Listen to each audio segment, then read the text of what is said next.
సలార్, కల్కి వంటి భారీ బ్లాక్ బస్టర్ హిట్స్ తర్వాత ప్రభాస్ చేస్తున్న చిత్రం రాజాసాబ్.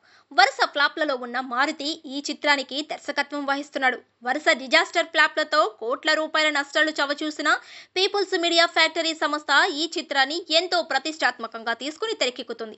అన్ని ప్లాన్ ప్రకారం జరిగి ఉండుంటే ఈ చిత్రం వచ్చే నెల 10వ తారీఖున ప్రేక్షకుల ముందుకు వచ్చేది. టాకీ పార్ట్ 80% పైగా పూర్తి అయింది. కానీ విఎఫ్ఎక్స్ఎల్ వర్క్ చాలా వరకు బ్యాలెన్స్ ఉందట. అంతేకాకుండా మిగిలిన పోస్ట్ ప్రొడక్షన్ పనులు కూడా చాలా వరకు మిగిలిపోయాయట.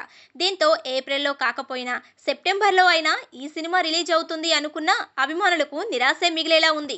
ఎందుకంటే రీసెంట్ గానే ప్రభాస్ ఈ సినిమాకి సంబంధించిన అవుట్ ని చూసి తీవ్రమైన అసంతృప్తి వ్యక్తం చేశాడట.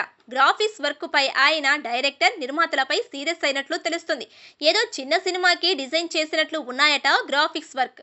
అంత చెత్త క్వాలిటీతో రిలీజ్ చేస్తే అభిమానులు కొడతారని, ఆలస్యమైనా పర్వాలేదు గ్రాఫిక్స్ పై రీవర్క్ చేయాల్సిందేనని ప్రభాస్ చాలా గట్టిగా అంటున్నాడట. దీంతో 80% పూర్తయిన గ్రాఫిక్స్ వర్క్ పై రీవర్క్ చేసేందుకు సిద్ధమవుతుంది మూవీ టీం. దీనిని బట్టి అర్థమవుతుంది ఏమిటంటే ఈ చిత్రం ఈ ఏడాది విడుదలవటం కష్టమే అని. వచ్చే ఏడాది సంక్రాంతి కానుకగా విడుదలయ్యే అవకాశం ఎక్కువగా ఉంది. గ్రాఫిక్స్ వర్క్ అనుకున్న రేంజ్కి చేరుకునే వరకు సినిమా విడుదల తేదీని ప్రకటించడానికి వీలు లేదని ప్రభాస్ మేకర్స్ తో అన్నారట. దీంతో ఈ సినిమా కంటే ముందు ప్రభాస్ ఇటీవలే హను రావిపూడితో మొదలుపెట్టిన పాన్ ఇండియా లవ్ స్టోరీ విడుదలయ్యే అవకాశాలు ఉన్నాయని లేటెస్ట్ గా వినిపిస్తున్న టాక్. ఎందుకంటే ఈ సినిమా షూటింగ్ జెట్ స్పీడ్ తో దూసుకుపోతుంది.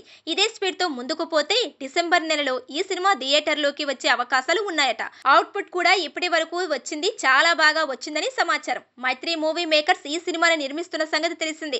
ఆ విధంగా ఏడాదికి 2 సినిమాలు ఖచ్చితంగా విడుదల చేస్తూ వచ్చిన ప్రభాస్ ఈసారి కేవలం ఒక్క సినిమాతోనే సరిపెట్టవలసి వచ్చేలా ఉందని అంటున్నారు విశ్లేషకులు. ఈ 2 సినిమాల తరువాత ఆయన ఫోకస్ మొత్తం సందీప్ వంగా స్పిరిట్ వైపే ఉంది.